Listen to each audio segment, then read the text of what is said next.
Google লেন্সের মাধ্যমে গ্যালারিতে থাকা ছবি বা ছবি তুলে অনলাইন থেকে নির্দিষ্ট বিষয়ের উপর তথ্য খুঁজে পাওয়া যায়। তবে এবার গুগল লেন্সে যুক্ত হচ্ছে নতুন ফিচার। এবার গুগল লেন্সের মাধ্যমে কোনো পণ্যের ছবি তুলে সে পণ্যের বিস্তারিত তথ্য জানা যাবে, এমনকি পণ্যগুলোর বিষয়ে অন্য ক্রেতাদের মতামত জানার সুযোগ মিলবে।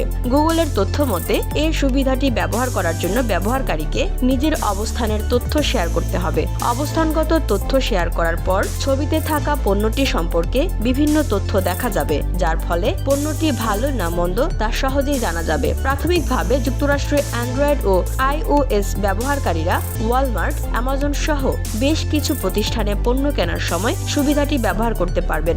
নতুন এ সুবিধা চালুর বিষয়ে গুগলের কনজিউমার শপিং প্রোডাক্ট বিভাগের ভাইস প্রেসিডেন্ট লিলিয়ান রিনকন বলেন, যুক্তরাষ্ট্রের 72% ক্রেতা দোকানে কেনাকাটার সময় তাদের স্মার্টফোন ব্যবহার করেন এবং তাদের মধ্যে অর্ধেকের বেশি সংখ্যক ক্রেতা পণ্য সংক্রান্ত প্রয়োজনীয় তথ্যের অভাবে দোকান থেকে খালি হাতে ফিরে যান। এই সুবিধা ক্রেতাদের নির্ভরযোগ্য তথ্য সরবরাহ করে তাৎক্ষণিক সিদ্ধান্ত নিতে সহায়তা করবে। জানা গেছে, গুগল লেন্সে যুক্ত হওয়া নতুন এই সুবিধা ব্যবহারের জন্য প্রথমে দোকানে থাকা নির্দিষ্ট পণ্যের ছবি তুলতে হবে। ছবিটি গুগলের তথ্য ভাণ্ডারে থাকা তথ্য পর্যালোচনা করে সে পণ্যের বিবরণ, ক্রেতা পর্যালোচনা, দাম ও মজুতের তথ্য দেখাবে। প্রাথমিকভাবে এই সুবিধা কাজে লাগিয়ে বিভিন্ন প্রতিষ্ঠানের তৈরি প্রসাধন সামগ্রী, খেলনা ও বৈদ্যুতিক যন্ত্রের তথ্য জানা যাবে।